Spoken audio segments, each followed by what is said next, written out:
That's Right? a funny thing. It's all one unit. Cool. What? No wires or anything? Yeah. No, I know. I've never seen one of those before. I know. I got this on my own, and I just use it. And thankfully the quality's good, and everybody's happy because I like using this way. Yeah.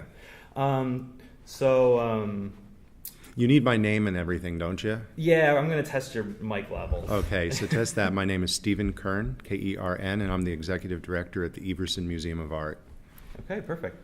Okay, my first question for you is, are you a gamer? I would say that I was a gamer, or rephrase that. Yes, I used to be. Okay. So I've really not been engaged with video games other than with nephews and with other family members, as we all grow and as our families grow and change.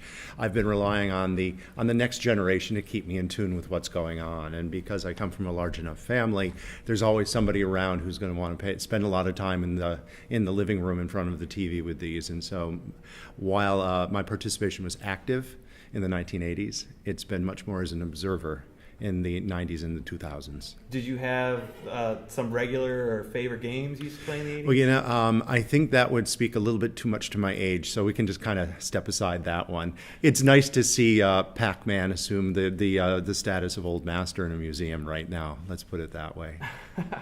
Okay, all right, we'll leave it at that. So one of the things I read was that when you guys heard of the opportunity to get the Smithsonian exhibit, that you jumped instantly at the chance. We made the decision. Well, the decision was made instantly in receiving the prospectus, and then building the consensus around it. We accelerated as much as possible because it was obvious that this was an exhibition that met several of our strategic goals. And those strategic goals are obviously engaging a new audience, something that's very important for us. It's also an exhibition that's able to take advantage of intergenerational groups. So you're not just bringing in millennials 12 to 30 years old, you're bringing in their parents and their grandparents. And the proof of the pudding is conversation with my father when we were talking about video games, and somebody said, well, somebody who's in their 80s would never want to come to this show. And I think of my father. Yeah, he definitely would come see this show because he was buying those video games for us when we were kids. He's now been buying those video games for his grandchildren. And these games are being played in his house. Let's go to Grandma and Grandpa where they've got a great supply of these things. So this is the type exhibition that is, for me, engagement pay dirt. This is a great opportunity for us to engage new, but also to reaffirm our relationship with established museum goers. That plays into the next question of, well, is this really art? And of course this is art. The narrow, limited version that only a painting or a sculpture is something that is valid it betrays the roots of our own institution as the first museum in America to collect contemporary ceramics as works of art like paintings or sculpture. That was in 1916. The first museum to establish a curatorial department of video when video wasn't an accepted art form. That was in 1972. So we've got this history, and while video games are not new, really affirming their importance in art, I think, is absolutely essential so that we understand art in all of its facets, all of its complexities in the world that surrounds us. And popular culture definitely hooks into art. And with video games specifically, it's not just about the visual arts. It's about this confluence of visual arts, of performance, of music, of technology. And that's one of the magic buzzwords for nowadays as we enter into the post-STEM education era, where now there's this perception that to be creative and true innovators, we need to have art come back into the core curriculum.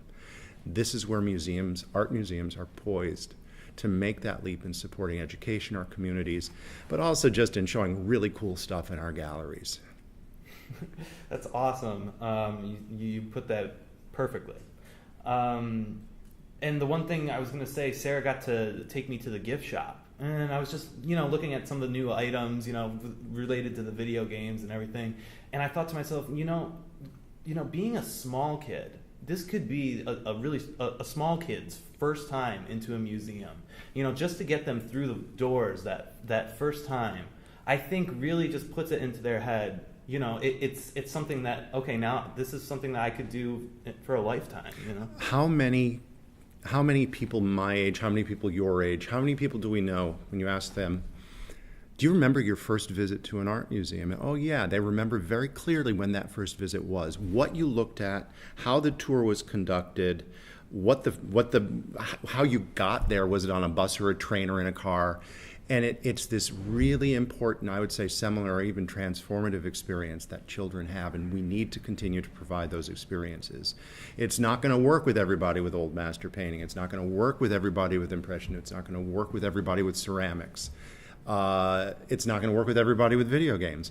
But when you put it all together into one large multi-year plan, you really find ways to hook in and engage your community in all of its complexities, using art in all of its.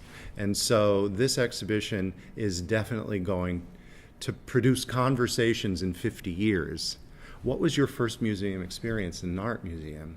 I went to see the art of video games at the Everson. It was incredible.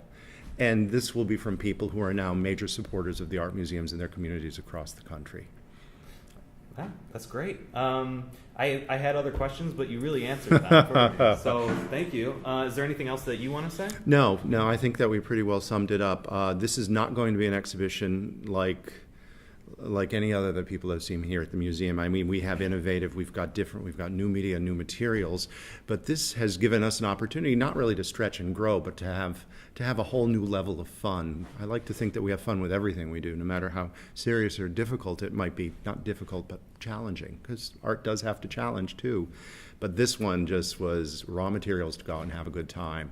So as people are approaching the gallery, as people come in the main door, and they hear Pac-Man. I'm using poor Pac-Man again as an example, but Pac-Man, Super Mario Brothers, Myst. There's going to be noise in the museum, and this is already sending a new signal about what's going on. So, talking to somebody else, and I said, this is not your father's art museum exhibition. And I thought, no. Then again, going back to what I first said, this actually is your father's art museum exhibition. It's just taking us a long time to get this thing together. So come and have fun and just open your eyes to a whole new art world. Yeah. Okay. Thanks.